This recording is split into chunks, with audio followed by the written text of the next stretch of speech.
ચાલો, લ સેટેલિયર પ્રિન્સિપલ અથવા લ ચેટેલિયર પ્રિન્સિપલ અથવા લે સેટેલિયર પ્રિન્સિપલ એની આપણે આજે વાત કરવાની છે. તો આપણે જોઈ ગયા કે કોઈ પણ રાસાયણિક પ્રક્રિયા કે જે રાસાયણિક પ્રક્રિયા જો પ્રતિવર્તી હોય, બંધ પાત્રની અંદર કરતા હોય, તો આવી જે રાસાયણિક પ્રક્રિયા છે એને અસર કરતા પરિબળો આપણે અચળ રાખીએ ને તો એની અંદર સંતુલન સ્થિતિ પ્રાપ્ત થાય. હવે આ જે સંતુલન સ્થિતિ પ્રાપ્ત થાય છે એ સંતુલન સ્થિતિ જ્યાં સુધી એને અસર કરતા પરિબળોની અંદર આપણે ફેરફાર ન કરીએ ને ત્યાં સુધી આ સંતુલન સ્થિતિ એઝ ઇટ ઇઝ અચળ રહે. સંતુલન સ્થિતિમાં કોઈ પણ પ્રકારનો ફેરફાર ન થાય. પણ જો એને અસર કરતા પરિબળો છે એ પરિબળોની અંદર આપણે ફેરફાર કરીએ તો આ સંતુલન સ્થિતિની અંદર વિક્ષેપ ઉત્પન્ન થાય, યાની સંતુલન સ્થિતિ ડિસ્ટર્બ થઈ જાય. ક્યારે સંતુલન સ્થિતિ ડિસ્ટર્બ થશે? એને અસર કરતા પરિબળોમાં આપણે ફેરફાર કરીએ તો જો રાસાયણિક પ્રક્રિયાની અંદર એને અસર કરતા જે પરિબળો છે એ પરિબળોમાં આપણે ફેરફાર કરશું તો સંતુલન સ્થિતિ ડિસ્ટર્બ થશે. સંતુલન સ્થિતિ ડિસ્ટર્બ થઈ અને નવી સંતુલન સ્થિતિ પ્રાપ્ત થશે. પણ કેવી રીતે નવી સંતુલન સ્થિતિ પ્રાપ્ત થશે? તો આપણે જે અસર કરી હશે, આપણે જે ફેરફાર કરી હશે એ ફેરફાર શક્ય તેટલા અંશે નાબૂદ કરશે. એઝ ફાર એઝ પોસિબલ એની જે ઇફેક્ટ છે ને ઇફેક્ટ નાબૂદ કરશે. ક્યારેક એવું બને કે સંપૂર્ણ ઇફેક્ટ નાબૂદ કરી નાખે અને ક્યારેક એવું બને કે મહદ અંશે એની જે અસર નાબૂદ થશે. બરાબર? તો મોટાભાગના કેસની અંદર આપણે કોઈ પણ એક પરિબળની અંદર ફેરફાર કરતા હશું ને ત્યારે મહદ અંશે એની જે અસર હશે એની અસર નાબૂદ કરશે. સંપૂર્ણ અસર નાબૂદ નહીં કરે, મહદ અંશે એની અસર જે છે એ નાબૂદ કરશે. તો આના માટે લે સેટેલિયર નામનો જે સાયન્ટિસ્ટ છે એને એક સિદ્ધાંત રજૂ કર્યો કે જેને આપણે લ સેટેલિયરનો પ્રિન્સિપલ કહીએ છીએ. એને એવું કીધું કે સંતુલન સ્થિતિમાં રહેલી કોઈ પણ જે રાસાયણિક પ્રક્રિયા હોય એ રાસાયણિક પ્રક્રિયામાં અસર કરતા પરિબળમાં જો આપણે ફેરફાર કરીએ તો નવું સંતુલન એવી રીતે સ્થાપિત થાય, યાની નવું સંતુલનમાં સ્થાપન થશે. નવું સંતુલન એવી રીતે સ્થાપિત થાય કે જેથી લાગુ પાડેલા ફેરફારની અસર શક્ય તેટલા અંશે નાબૂદ થાય. આપણે જે ફેરફાર લાગુ પાડ્યો ને એની અસર શક્ય તેટલા અંશે નાબૂદ થાય. એટલે માનો કોઈ રાસાયણિક પ્રક્રિયા સંતુલન સ્થિતિમાં છે અને આ સંતુલન સ્થિતિમાં રહેલી રાસાયણિક પ્રક્રિયામાં આપણે જો સાંદ્રતામાં ફેરફાર કરીએ, યાની પ્રક્રિયકની સાંદ્રતા વધારીએ તો એની અસર નાબૂદ કરશે. આપણે પ્રક્રિયકની સાંદ્રતા વધારીએ એટલે એનો વિરોધ કરશે. એ પ્રક્રિયકની સાંદ્રતા શું કરશે? ઘટાડશે. પ્રક્રિયકની સાંદ્રતા ઘટાડવા માટે પ્રયત્ન કરે એટલે શું થાય? નિપજની સાંદ્રતા વધે. માનો કે આપણે પ્રક્રિયકની સાંદ્રતા ઘટાડી નાખીએ તો એનો વિરોધ કરશે. આપણે પ્રક્રિયકની સાંદ્રતા ઘટાડી સંતુલન સ્થિતિએ તો પાછી એ નવો પ્રક્રિયક ઉત્પન્ન થાય, એ દિશામાં પ્રક્રિયા આગળ વધશે.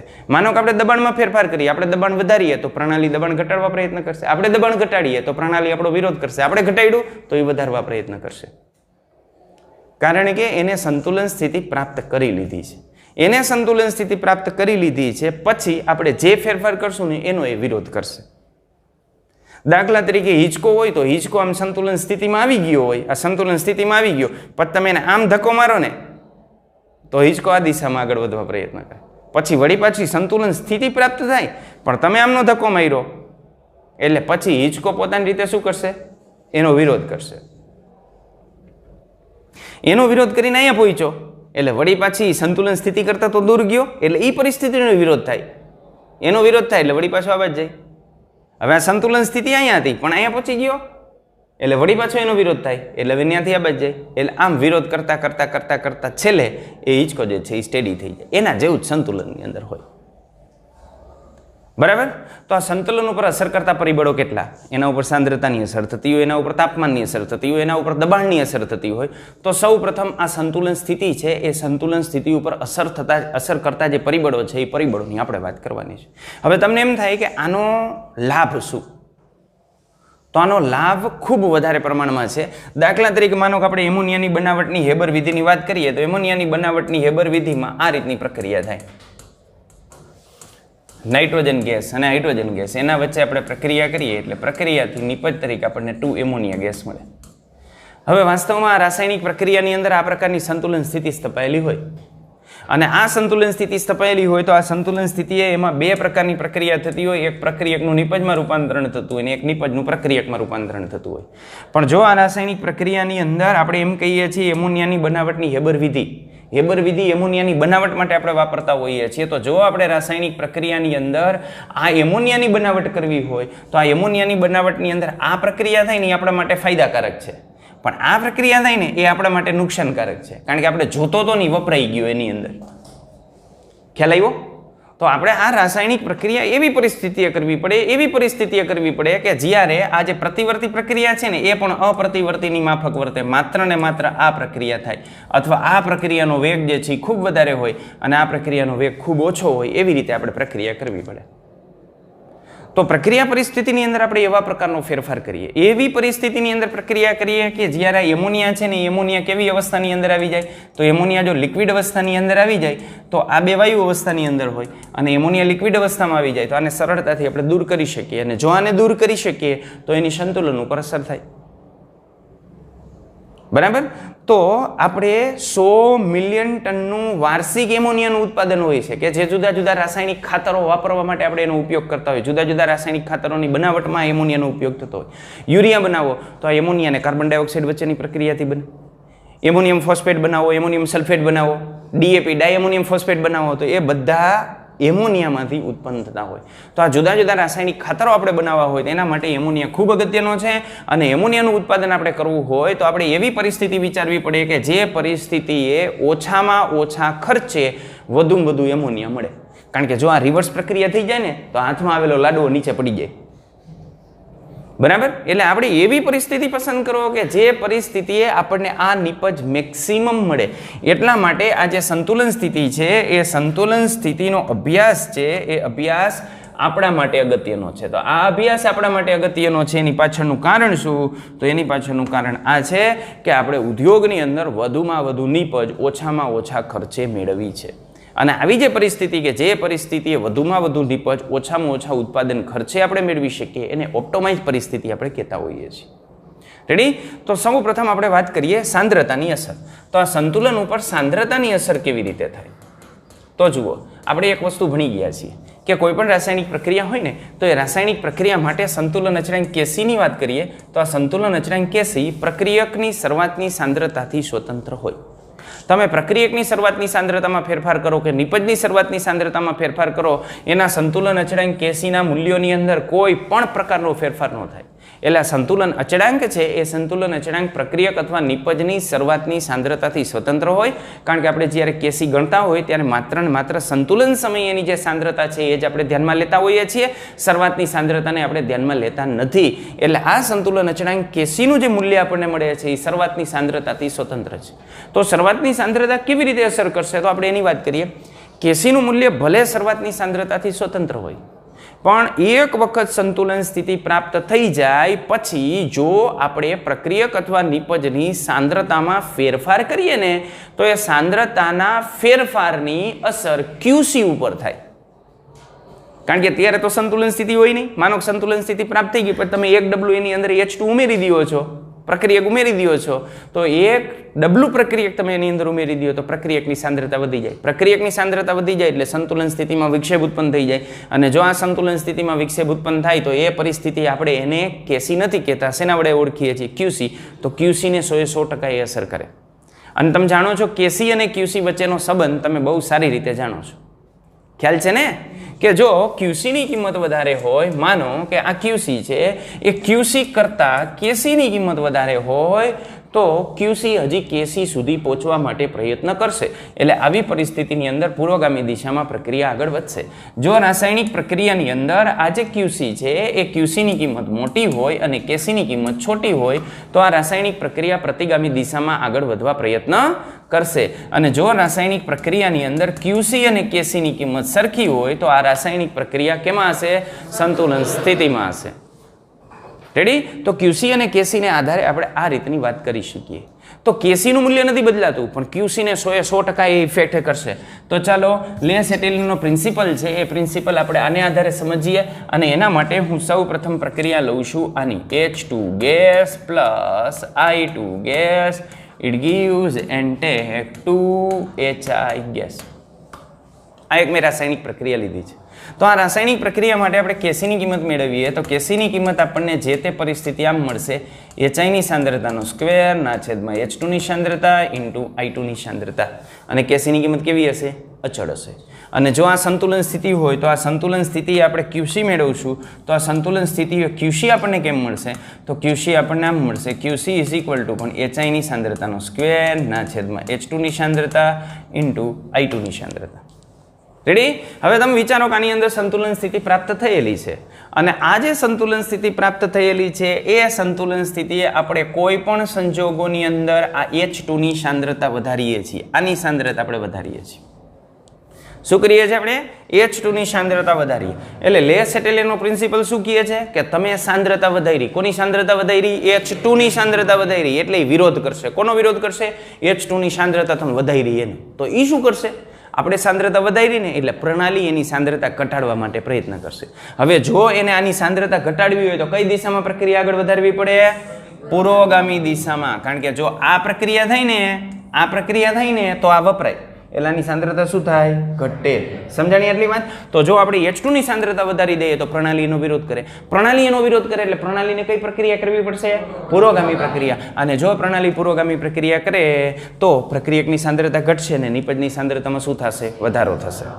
ચાલો એ QC ને આધારે આપણે સમજીએ. જો સાવધાન, આ QC ને આધારે આપણે સમજવા માટે પ્રયત્ન કરીએ છીએ. તો QC અહીંયા સંતુલન સ્થિતિનું મૂલ્ય તો અચળ જ રહે. સંતુલન અચળ એમ Kc ની કિંમત અચળ રહે, એમાં ફેરફાર ન થાય.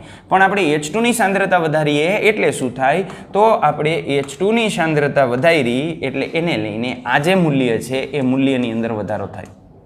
રાઈટ? રેડી? આ મૂલ્યમાં વધારો થશે એટલે આ મૂલ્યની અંદર વધારો થયો.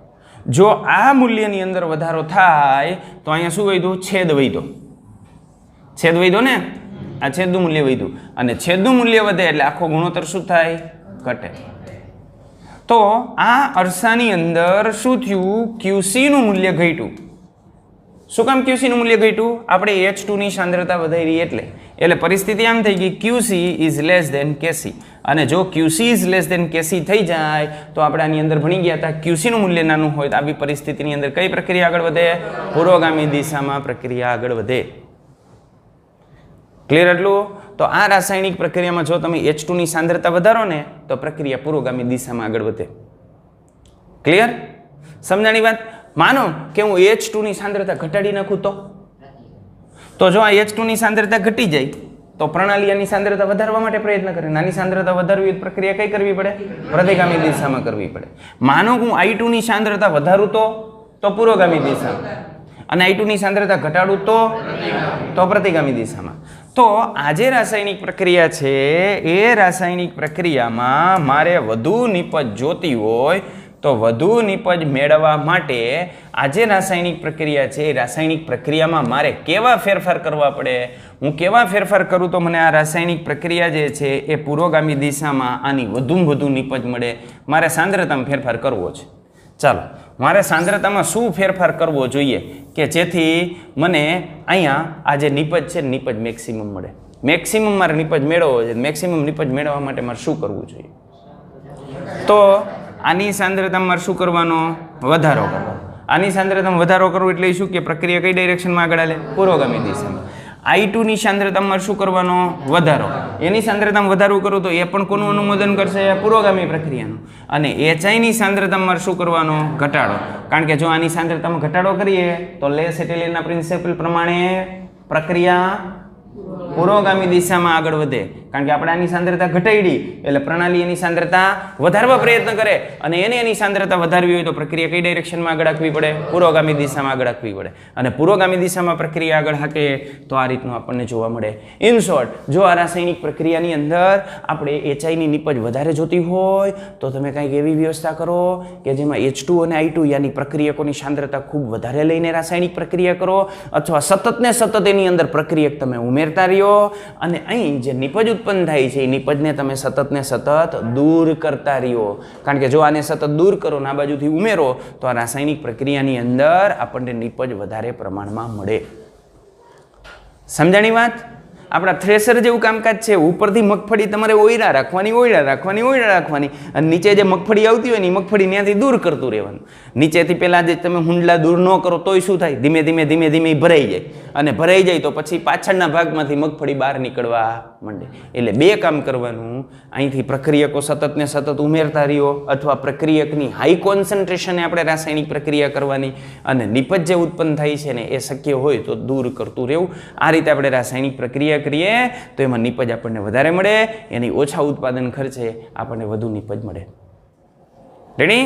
તો આ સંતુલન ઉપર આપણે સાંદ્રતાની અસરની વાત કરી. સંતુલન ઉપર જે સાંદ્રતા છે એ સાંદ્રતાની આ રીતની અસર થાય. તો આ સંતુલન ઉપર સાંદ્રતાની અસરની આપણે વાત કરીએ તો આ રીતની અસર એના ઉપર થાય.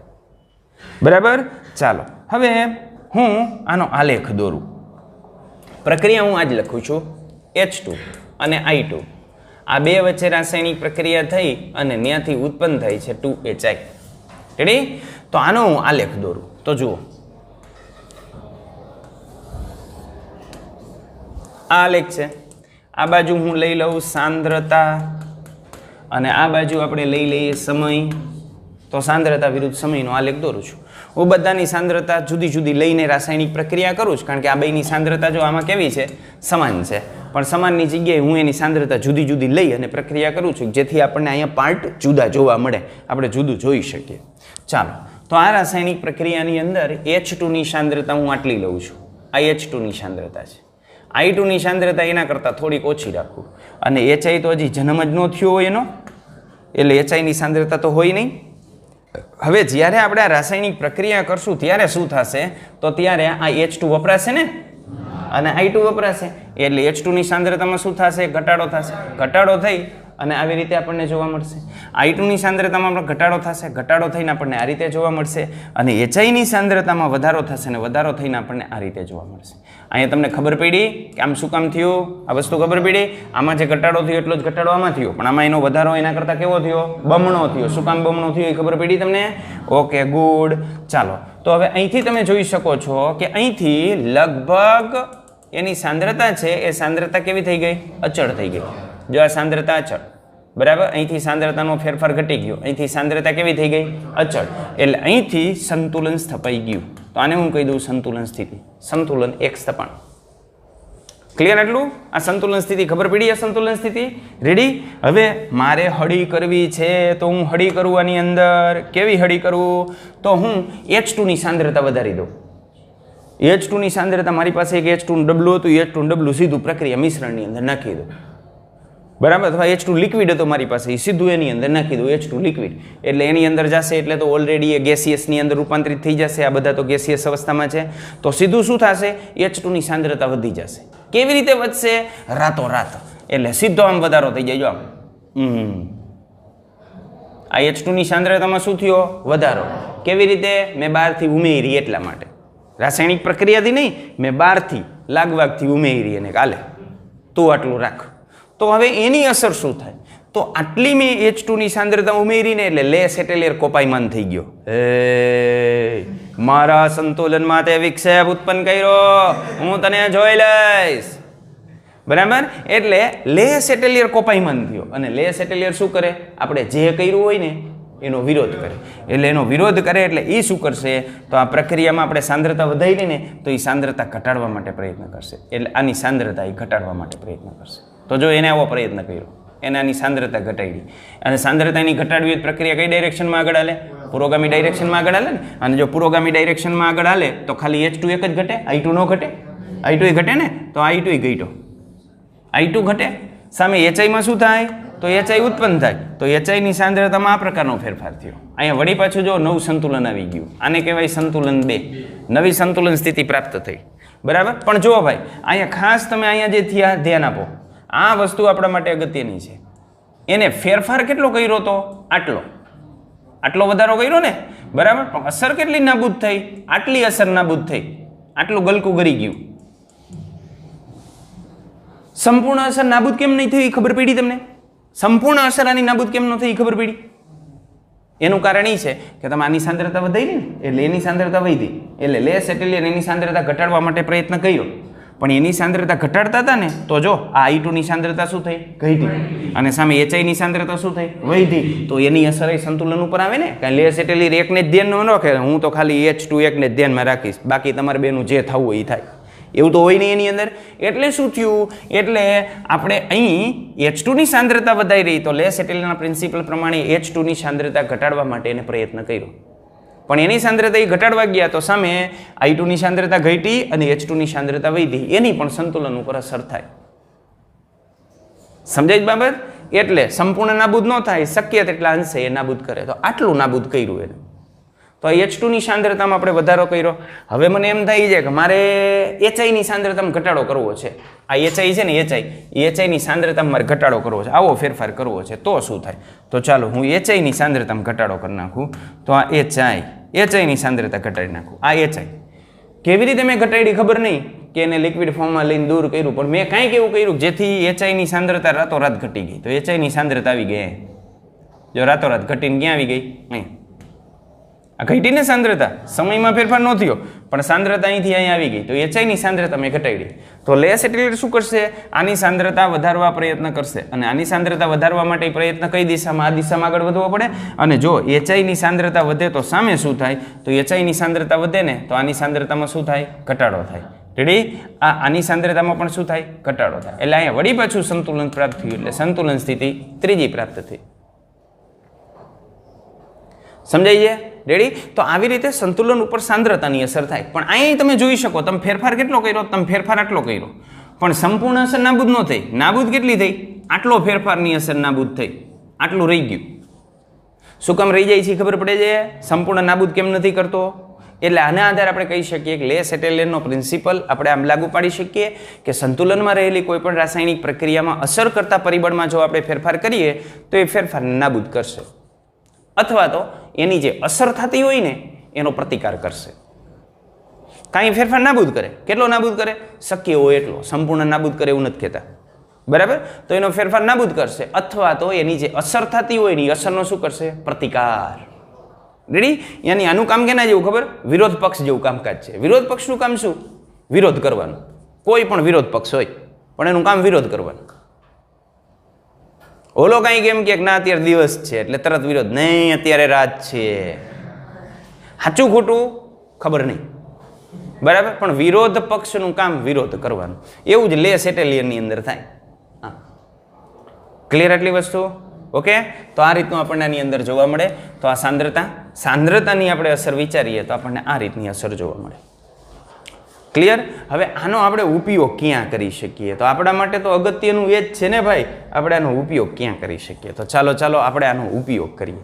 હવે માનો કે હું એમોનિયાની બનાવટની હેબર વિધિની વાત કરું છું. આ એમોનિયાની બનાવટની હેબર વિધિ કે જેમાં નાઇટ્રોજન ગેસિયસ અવસ્થામાં હોય અને હાઇડ્રોજન બી ગેસિયસ અવસ્થામાં હોય, અને આની આપણે પ્રક્રિયા કરીએ તો પ્રક્રિયાથી આપણને એમોનિયા મળે.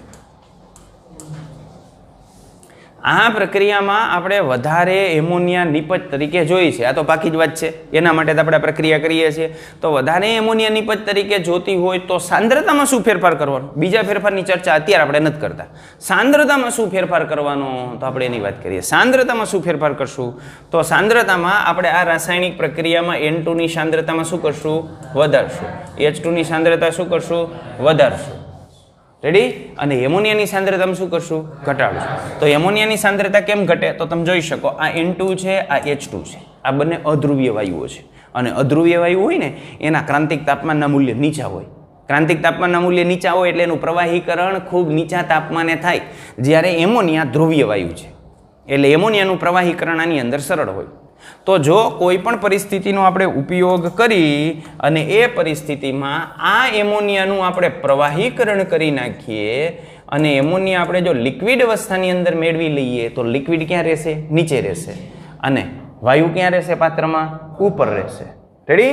તો નીચેનો વાલ્વ ખોલી અને આપણે આ એમોનિયા દૂર કરી શકીએ. બરાબર? એટલે ક્યાંય જો હું તમને એવા કારણમાં પૂછી નાખું કે એમોનિયાની બનાવટની હેબર વિધિની અંદર ક્રમશઃ એમોનિયાનું પ્રવાહીકરણ કરી અને એને દૂર કરવામાં આવે છે, વૈજ્ઞાનિક કારણ આપી સમજાવું તો તમારે શું સમજાવવાનું? લેસ એટેલિયરના સિદ્ધાંતને આધારે સમજાવવાનું. બરાબર? આ રાસાયણિક પ્રક્રિયા સમજાવવાની, પછી એના ઉપર એમોનિયાની સાંદ્રતાની અસર તમારે સમજવાની. તો જો આની અંદર આપણે ક્રમશઃ એમોનિયા દૂર કરતા જઈએ તો શું થાય? તો જો ક્રમશઃ આપણે એમોનિયા દૂર કરતા જઈએ તો એમોનિયાની સાંદ્રતા ઘટતી જાય, અને એની સાંદ્રતા ઘટે તો આ જે પ્રતિગામી પ્રક્રિયા છે એનો વેગ શું થાય? ઘટે. અને લેસ એટેલિયરના સિદ્ધાંત પ્રમાણે એની સાંદ્રતા વધારવા માટે પૂર્વગામી પ્રક્રિયાનો વેગ વધે, એટલે સંતુલન સ્થિતિ પ્રાપ્ત કરવા માટે એ પૂર્વગામી દિશામાં આગળ વધે તો આપણને એમોનિયા વધુ ને વધુ મળતો રહીએ. એ તો આપણો એમ હતો, એમોનિયા મેળવવો. બરાબર? હવે જો હું તમને એવો પ્રશ્ન પૂછી નાખું કે આ છે કેલ્શિયમ કાર્બોનેટ સોલિડ અવસ્થામાં, બરાબર. એને આપણે ગરમ કરીએ એટલે એમાંથી મળે કેલ્શિયમ ઓક્સાઇડ સોલિડ અવસ્થામાં અને કાર્બન ડાયોક્સાઇડ વાયુ અવસ્થામાં. આ જે પ્રક્રિયા છે આ છે ચૂનાનો પથ્થર, બરાબર, અને આ છે કડી ચૂનો. કડી ચૂનો મેળવવા માટે આપણે આ પ્રક્રિયા કરતા હોઈએ છીએ. તો હું તમને એમ પૂછું, કડી ચૂનો મેળવવા માટે ચૂનાના પથ્થરને ખુલ્લા પાત્રમાં ગરમ કરવામાં આવે છે. શા માટે? યોગ્ય કારણ આપીને સમજાવો. તો આપણે આને ગરમ ક્યાં કરશું? ખુલ્લા પાત્રમાં. ખુલ્લા પાત્રમાં ગરમ કરો એટલે ખુલ્લા પાત્રમાં કાર્બન ડાયોક્સાઇડ કેવી અવસ્થામાં છે? વાયુ અવસ્થામાં. વાયુ હોય તો એ ડબલામાં રહે ન રહે. શું થાય? એ ઉડી જાય. ઉડી જાય. કાર્બન ડાયોક્સાઇડ અહીંયા ઉડી જાય. ઓકે, તો અમારે કાર્બન ડાયોક્સાઇડ ઉડી જાય. અને જો કાર્બન ડાયોક્સાઇડ ઉડી જાય તો આ પ્રક્રિયા આમ પાછી વળે નહીં. રેડી? તો આ વધારે મળે. બીજું, લેસ એટેલિનના સિદ્ધાંતને આધારે આપણે સમજાવવો હોય તો આપણે એમ કહી શકીએ કે અહીં ખુલ્લા પાત્રમાં પ્રક્રિયા કરીએ તો કાર્બન ડાયોક્સાઇડ વાતાવરણમાં ભળતો જાય તો અહીં કાર્બન ડાયોક્સાઇડની જે સાંદ્રતા હોવી જોઈએ એના કરતાં કેવી હોય? ઓછી હોય. અને જો એની સાંદ્રતા ઘટે તો લેસ એટેલિનના સિદ્ધાંત પ્રમાણે સંતુલન સ્થિતિ પ્રાપ્ત કરવા માટે આ પ્રક્રિયા કઈ દિશામાં આગળ વધે? પુરોગામી દિશામાં આગળ વધે. રેડી? તો આ પ્રક્રિયા પુરોગામી દિશામાં આપણે આગળ વધશું. તમને ખબર છે સાબુનીકરણ પ્રક્રિયાની અંદર શું થાય? તો સાબુનીકરણ પ્રક્રિયાની અંદર જે સાબુ બને ને, સાબુ કે જેને આપણે ફેટી એસિડનો સોડિયમ ક્ષાર કહીએ છીએ, એની દ્રાવ્યતા ઓછી હોય. યાની એમાં આ પ્રકારની સંતુલન સ્થિતિ સ્થપાયેલી હોય. સાબુના અવક્ષેપ આપણને ઓછા મળ્યા હોય કારણ કે સાબુ દ્રાવ્ય અવસ્થાની અંદર રહેલો હોય. આમાં વધુ સાબુ મેળવવા માટે આપણે NaCl ઉમેરીએ છીએ. શું ઉમેરીએ? વધુ સાંદ્રતા મેળવવા માટે સાબુ વધારે મેળવવો હોય ને એના માટે આપણે NaCl ઉમેરીએ. આ તો પ્રબળ વિદ્યુત વિભાજીય થયો. પ્રબળ વિદ્યુત વિભાજીય ઉમેરીએ એટલે શું થાય? આ Na+ ની સાંદ્રતા વધે.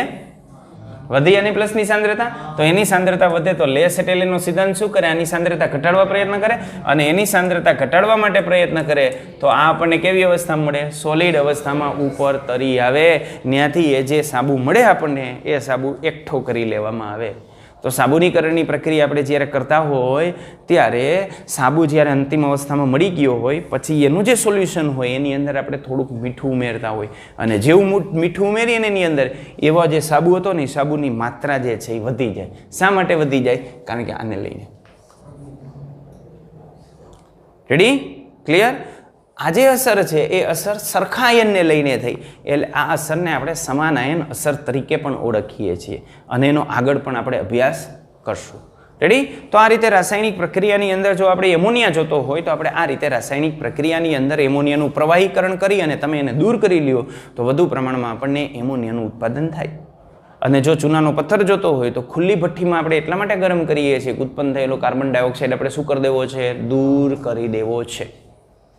રેડી એટલું? ઓકે, ચાલો ત્યાંથી હું તમને આગળ લઈ જાઉં. હવે વાસ્તવમાં આપણે કહીએ છીએ એવું થાય છે કે આ ટાઢા પોરના હવામાં ગોળીબાર છે, તો ના મારા ભાઈ, એવું કશું જ નથી. વાસ્તવમાં આવું થાય છે. તો જે વાસ્તવમાં થાય છે એની આપણે વાત કરીએ તો હું એક રાસાયણિક પ્રક્રિયા લઉં કે જે તમે પ્રયોગશાળાની અંદર કરવાના હો છો.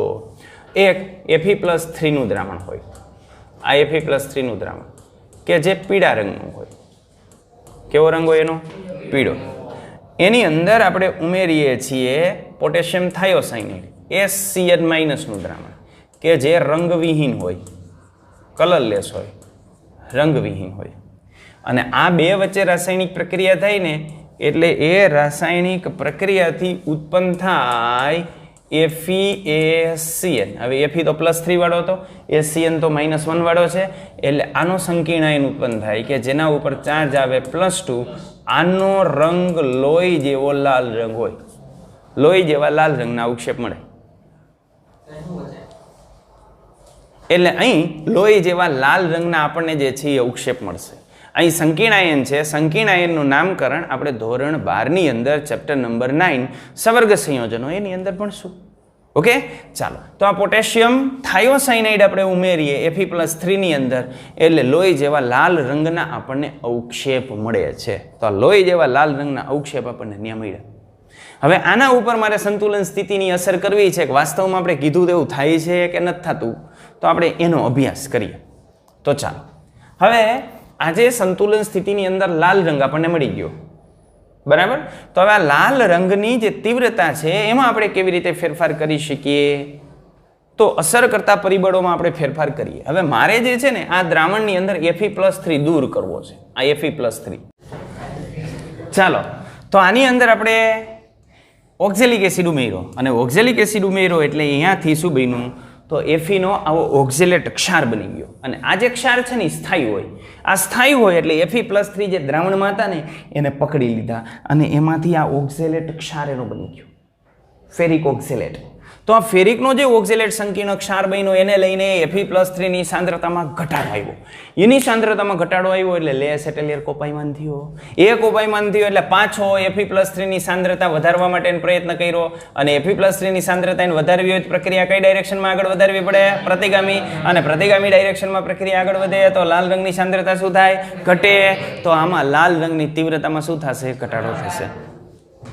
તો આ Fe+3 એની અંદર આપણે પોટેશિયમ થાયોસાઇનાઇડ ઉમેરી દીધો હોય અને પછી આ જે લાલ રંગ મળતો હોય એ લાલ રંગની તીવ્રતાની અંદર જો તમે ઓક્ઝેલિક એસિડ ઉમેરો ને તો લાલ રંગની તીવ્રતા ઘટે. શા માટે ઘટે? કારણ કે આ ઓક્ઝેલિક એસિડ ઉમેરવાથી ઓક્ઝેલિક એસિડ Fe+3 સાથે પ્રક્રિયા કરી અને Fe+3 સાથે આવો સ્થાયી સંકીર્ણ સંયોજન બનાવી નાખે અને એનો આવો જે સ્થાયી સંકીર્ણ સંયોજન બને છે એ સ્થાયી સંકીર્ણ સંયોજનમાં આપણને શું જોવા મળે? તો આ સ્થાયી સંકીર્ણ સંયોજનને લઈને Fe+3 ની સાંદ્રતા ઘટે એટલે લેસ એટેલિયનને લીધે આ પ્રક્રિયા રિવર્સ ડાયરેક્શનમાં આગળ વધે એટલે લાલ રંગની તીવ્રતામાં ઘટાડો થાય, આમ જોવા મળે. ઓકે, તો આ લાલ રંગની તીવ્રતા ઘટી. હવે જો આ પોટેશિયમ થાયોસાઇનાઇડ છે એની સાંદ્રતા આપણે ઘટાડીએ તો બરાબર, વળી પાછું આપણે અંડું કરી નાખ્યું હતું એની પરિસ્થિતિએ પહોંચી ગયા અથવા બીજી ટેસ્ટ ટ્યુબ આપણે લઈ લીધી, આ ઉમેર્યું બે ઉમેરીને લાલ રંગ આપણે મેળવી લીધા. હવે લાલ રંગની જે ટેસ્ટ ટ્યુબ મળી ની ટેસ્ટ ટ્યુબમાંથી આપણે બે ભાગ કરી નાખ્યા એટલે એક લાલ રંગ મૂળ આવો છે અને આમાં લાલ રંગ આવો છે એટલે બેમાં લાલ રંગ સરખો જશે.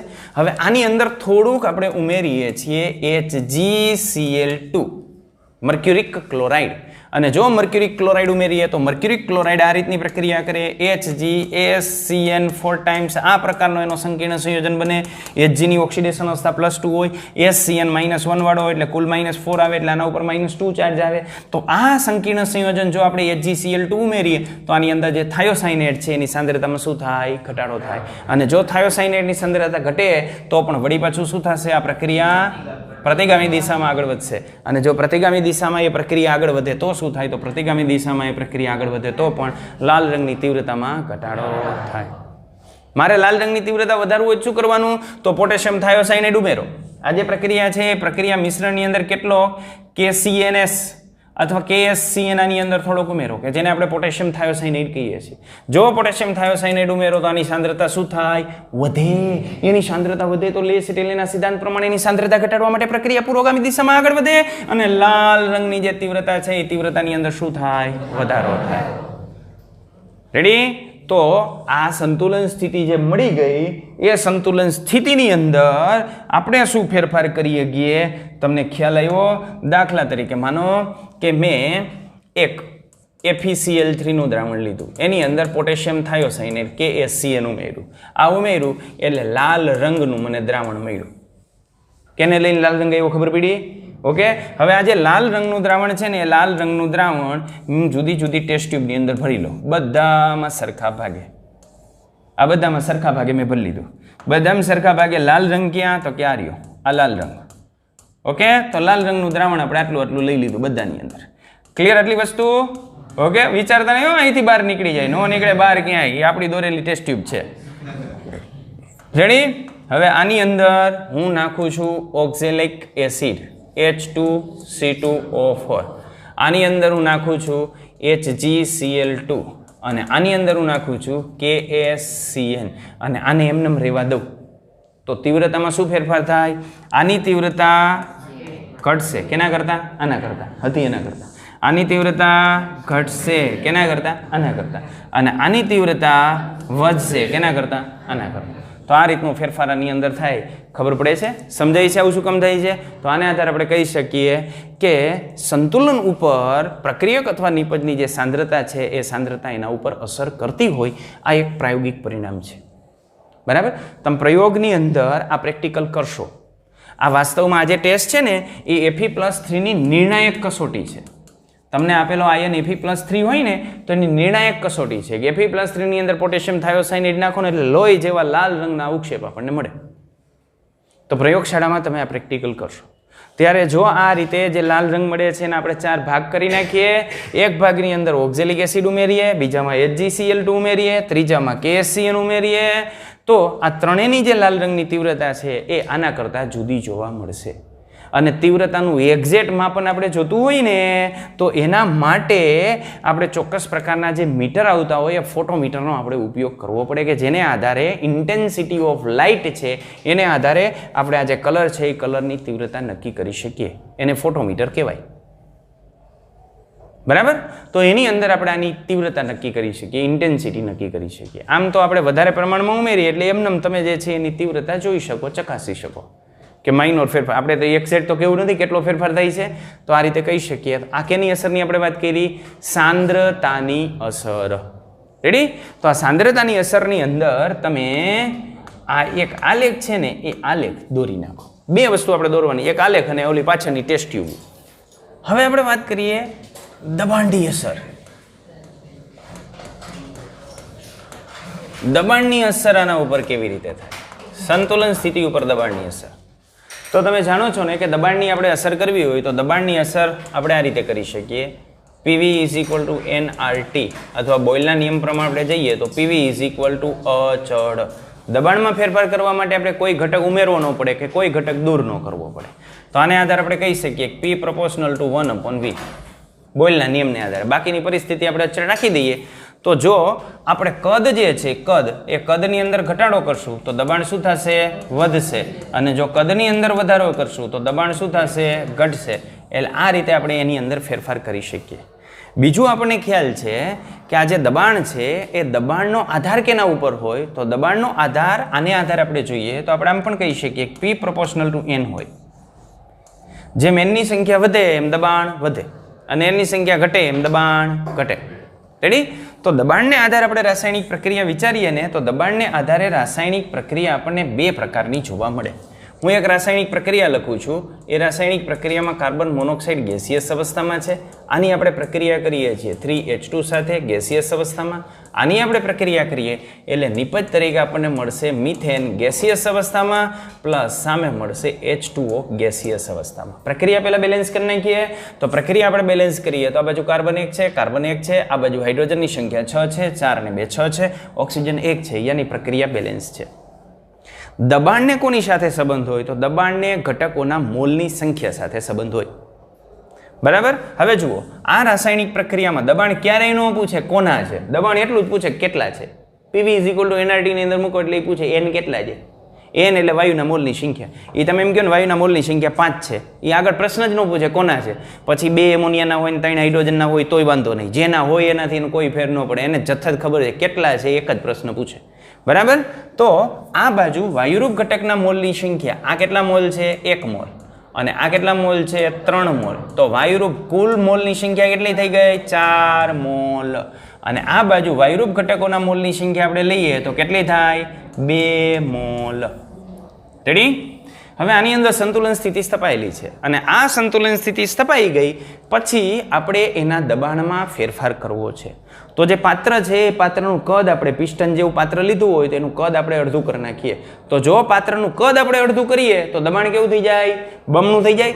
દબાણ બમણું થઈ જાય તો દબાણ બમણું થાય એટલે પ્રણાલી દબાણ ઘટાડવા પ્રયત્ન કરે. અને જો પ્રણાલીને દબાણ ઘટાડવું હોય તો પ્રણાલીને આ પ્રક્રિયા કરવી પડે. કારણ કે આ પૂર્વગામી પ્રક્રિયા થાય ને તો પૂર્વગામી પ્રક્રિયામાં 4 મોલમાંથી કેટલા મોલ બની જાય? 2 મોલ બની જાય. બરાબર? આપણે દબાણ વધાર્યું. આપણે દબાણની અંદર શું કર્યો? વધારો કર્યો. કેવી રીતે વધારો કર્યો? કદમાં ઘટાડો કરીને. તો આપણે કદમાં ઘટાડો કર્યો એટલે દબાણ વધાર્યું. આ આપણી ક્રિયા. હવે એને લઈને પ્રણાલીએ શું કર્યું? તો એને લઈને પ્રણાલીએ વિરોધ કર્યો. પ્રણાલી દબાણ ઘટાડવા માટે પ્રયત્ન કરે અને પ્રણાલીને દબાણ ઘટાડવું હોય તો એ શું કરે? વાયુરૂપ નિપજના મોલની સંખ્યા ઘટે તે દિશામાં પ્રક્રિયા આગળ વધે.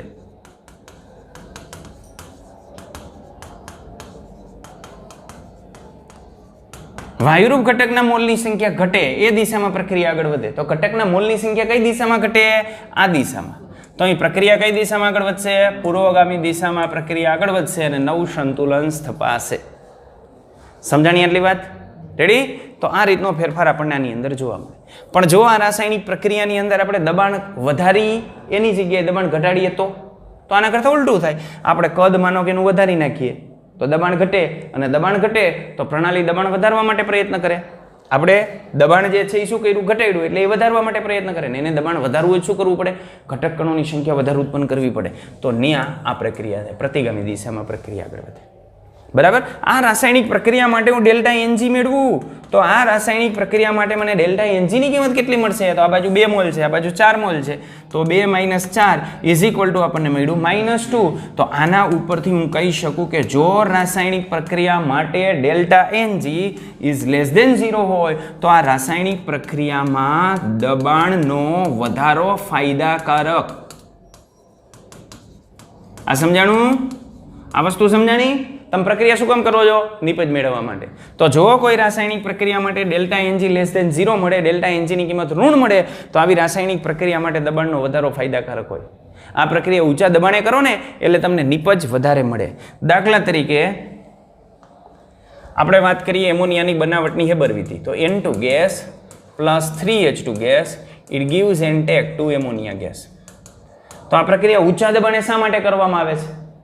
આ પ્રક્રિયા કરીએ ને ત્યારે દબાણ P = 200 વાતાવરણ રાખવામાં આવે. શા માટે? કારણ આપી શકો? કારણ કે આ રાસાયણિક પ્રક્રિયા માટે ડેલ્ટા એનજીની કિંમત ઋણ હોય, અને જે રાસાયણિક પ્રક્રિયા માટે ડેલ્ટા એનજીની કિંમત ઋણ હોય એવી રાસાયણિક પ્રક્રિયા માટે દબાણનો વધારો ફાયદાકારક હોય. એમાં દબાણ વધારીએ એટલે નિપજ આપણને વધારે મળે. આના કરતાં ઉલટી પ્રક્રિયા આપણે વિચારીએ તો માનો કે કાર્બનનું સોલિડ અવસ્થામાં લઈ લઉં, આની આપણે કાર્બન મોનોક્સાઇડ સાથે પ્રક્રિયા કરીએ એટલે નિપજ તરીકે આપણને જે છે એ શું મળશે? તો અહીં આપણને મળશે કાર્બન ડાયોક્સાઇડ. ઓકે, અહીં હું ડાયોક્સાઇડ લઈ લઉં, કાર્બન મોનોક્સાઇડની બનાવટ કરીએ એટલે નિપજ તરીકે આપણને મળશે કાર્બન મોનોક્સાઇડ ગેસિયસ અવસ્થામાં. પણ કેટલા? 2. કાર્બન સોલિડ એની પ્રક્રિયા કોની હારે કરી? Carbon dioxide. નિપજ તરીકે શું મળ્યું? Carbon monoxide. હાલો આ બાજુ ગણો. વાયુરૂપ પ્રક્રિયકના મોલની સંખ્યા કેટલી? 1. આ તો સોલિડ છે. આ બાજુ વાયુરૂપ નિપજના મોલની સંખ્યા કેટલી? 2. તો જો આ રાસાયણિક પ્રક્રિયામાં આપણે દબાણ વધારીએ તો પ્રણાલી દબાણ ઘટાડવા પ્રયત્ન કરે, અને એને દબાણ ઘટાડવું હોય તો કઈ પ્રક્રિયા કરવી પડે? 2 મોલમાંથી 1 મોલ બનાવવા પડે, તો પ્રતિગામી પ્રક્રિયા કરવી પડે. તો આ રાસાયણિક પ્રક્રિયા માટે ડેલ્ટા એનજીની કિંમત મેળવો જ હોય તો ડેલ્ટા એનજીની કિંમત 2 માંથી 1 જાય એટલે આના માટે ડેલ્ટા એનજીની કિંમત પોઝિટિવ મળે. તો આના પરથી આપણે કહી શકીએ કે જો કોઈ રાસાયણિક પ્રક્રિયા માટે ડેલ્ટા એનજી લેસ ધેન 0 હોય તો આવી રાસાયણિક પ્રક્રિયા માટે દબાણનો વધારો નિપજમાં વધારે પરિણમે. જો રાસાયણિક પ્રક્રિયા માટે ડેલ્ટા એનજી = 0 હોય તો આ રાસાયણિક પ્રક્રિયામાં દબાણ વધારતા નિપજ ઘટે. અને જો કોઈ રાસાયણિક પ્રક્રિયા માટે ડેલ્ટા એનજી = 0 હોય તો આવી રાસાયણિક પ્રક્રિયા ઉપર દબાણની નહિવત અસર થાય. કેવી અસર થાય? નહિવત અસર. હું તમને એમ પૂછી નાખું કે H2 gas plus I2 gas it gives and take 2 HI gas. આ રાસાયણિક પ્રક્રિયામાં જો આપણે દબાણમાં ફેરફાર કરીએ તો સંતુલન સ્થિતિમાં ફેરફાર થાય, પણ નહિવત ફેરફાર થાય, અને એ ફેરફાર એ દબાણને આધાર ન હોય. કારણ કે હું દબાણ વધારું ને એટલે તાપમાનમાં ક્યાંક ફેરફાર થતો હોય તો તાપમાનની જે અસર છે ને એ થતી હોય. દબાણને લઈને તો આ સ્થિતિમાં કોઈ ફેરફાર જ ન થાય. બાકીની બધી પરિસ્થિતિ આપણે અચળ રાખી દઈએ, માત્ર જે છે એ દબાણમાં આપણે ફેરફાર કરતા હોય ને તો સંતુલન સ્થિતિમાં સહેજ પણ પ્રમાણનો ફેરફાર ન થાય. પણ જો દબાણમાં આપણે વધારો કરીએ અને બીજી પરિસ્થિતિ આપણે એટલી બધી ધ્યાનમાં ન રાખતા હોઈએ તો નહિવત ફેરફાર થાય. કારણ કે આ રાસાયણિક પ્રક્રિયા માટે ડેલ્ટા એનજી = 0 છે. આપણે દબાણ વધારશું એટલે તાપમાન વધશે, અને તાપમાન વધશે એટલે તાપમાનની અસર આવશે. કારણ કે આ રાસાયણિક પ્રક્રિયા તાપમાન ઉપર પણ આધારિત હોય છે. રેડી? તો આ 2 સાંદ્રતા અને દબાણ, આ 2ની સંતુલન ઉપરની જે અસર છે એની આપણે આજે ચર્ચા કરી, અને બાકીની જે પરિબળો છે એ પરિબળોની આપણે કાલે ચર્ચા કરશું. ઓકે?